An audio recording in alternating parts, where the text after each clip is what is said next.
আসসালামু আলাইকুম। রাষ্ট্রপতি মোহাম্মদ শাহাবুদ্দিন এবং প্রধান উপদেষ্টা ডক্টর মোহাম্মদ ইউনূসের মধ্যকার যে তিক্ত সম্পর্ক তা নিয়ে দীর্ঘদিন ধরেই রাষ্ট্রীয় বিভিন্ন আচার আচরণে যে প্রভাব পড়ছে এবং সেগুলো সহ আমাদের মধ্যে যে গুঞ্জন গুজব, যে আলোচনা সমালোচনা, দীর্ঘদিনের যে বিতর্কর সৃষ্টি হয়ে আছে, সেই অবস্থান থেকে রোববার প্রধান উপদেষ্টা গেলেন বঙ্গভবনে, বিশেষ কারণে গেলেন এবং রাষ্ট্রপতির সঙ্গে প্রধান উপদেষ্টার মধ্যকার যে তিক্ত সম্পর্কের কথা আমরা জানি, তার কি অবসান হয়েছে এই দুজন ব্যক্তির সাক্ষাৎকারের মধ্য দিয়ে? খুব কি স্বাভাবিকভাবে তাদের মধ্যকার কুশল বিনিময় হয়েছে? আগামী দিনের যে সংকটময় রাজনীতি আরও তীব্র হচ্ছে, সেগুলো অবসানের জন্য তারা কি বিশেষ কোনো আলোচনা করেছেন, বিশেষ কোনো পরামর্শ করেছেন, নাকি শুধুমাত্র হাই হ্যালো? অথবা প্রধান উপদেষ্টা কি আগের মতোই বেশ তাচ্ছিল্যের সঙ্গে কথা বলেছেন রাষ্ট্রপতির সঙ্গে? কি ঘটেছে আসলে? বিষয়টি হচ্ছে, দেশের ২৬তম প্রধান বিচারপতি হিসেবে শপথ নিয়েছেন আপিল বিভাগের বিচারপতি জুবায়ের রহমান চৌধুরী।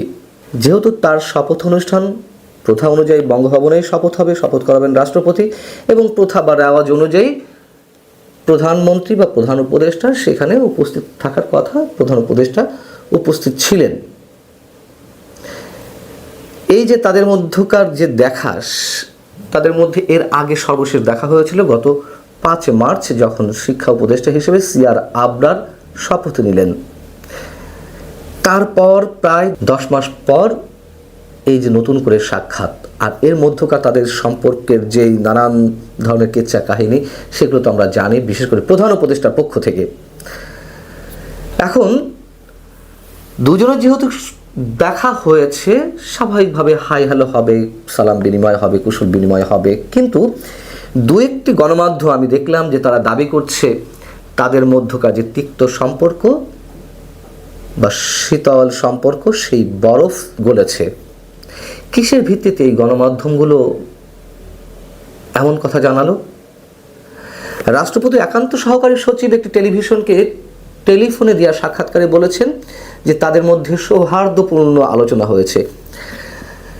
কিন্তু প্রশ্ন হচ্ছে, সেই সৌহার্দ্যপূর্ণ আলোচনার ছবি, আলাদা সংগোপনে কথা বলার ছবি মানে কোথাও প্রকাশ পেয়েছে? অথবা ভিডিও ফুটেজ? কি আলোচনা হয়েছে তা নাই বা শুনলাম আমরা, বা নাই বা জানতে পারলাম। কিন্তু তারা যে এক জায়গায় বসে বা এক জায়গায় দাঁড়িয়ে অন্তত ২ মিনিট ৩ মিনিট বা একান্তে কথা বলছেন, এমন কোনো ফুটেজ বা ছবি আপনারা দেখেছেন কিনা আমি জানি না, আমার চোখে পড়েনি। এবং অনেক ঘেটে ঘুটে আমি এ সংক্রান্ত ফুটেজ বের করার চেষ্টা করলাম, অনলাইনে বা ইউটিউবে আমি পাইনি। অনেক সময় ধরে আমি এই চেষ্টাটি করেছি, কিন্তু যেটুকু পাওয়া গেল সেখানে দেখা যাচ্ছে যে রাষ্ট্রপতি প্রধান উপদেষ্টাকে সঙ্গে নিয়ে বঙ্গভবনের দরবার হলে প্রবেশ করছেন। খুব স্বাভাবিকভাবেই রাষ্ট্রপতি শপথ করাবেন প্রধান বিচারপতি হিসেবে জুবায়ের রহমান চৌধুরীকে। বঙ্গভবনে গেছেন প্রধান উপদেষ্টা, সেই হিসেবে রাষ্ট্রপতি হোস্ট, রাষ্ট্রপতি তাকে নিয়ে প্রবেশ করবেন এবং খুব স্বাভাবিকভাবেই দুজনে একসাথে হেঁটে ঢোকার কথা দরবার হলে, ঢুকেছেনও সেভাবে। কিন্তু হঠাৎ করে যদি রাষ্ট্রপতিকে ইগনোর করে প্রধান উপদেষ্টা আগে আগে হেঁটে যান, এটা কোনো প্রথার মধ্যে পড়ে, কোনো সভ্যতার মধ্যে পড়ে? আমি সেই ফুটেজটিতে সেটিই খেয়াল করলাম যে একসাথে দুজনে ঢুকছে, একটা পর্যায়ে গিয়ে, একটা পর্যায়ে মানে কি ২-৪ সেকেন্ডের মধ্যেই দরবার হলে ঢোকার সঙ্গে সঙ্গে রাষ্ট্রপতি প্রধান উপদেষ্টাকে ইগনোর করে একেবারে তিনি দ্রুত গতিতে তার নির্ধারিত আসনের দিকে চলে গেলেন এবং এমন একটা ভাব করছিলেন যে অন্য কারোর সালামের উত্তর তিনি দিতেই পারেন।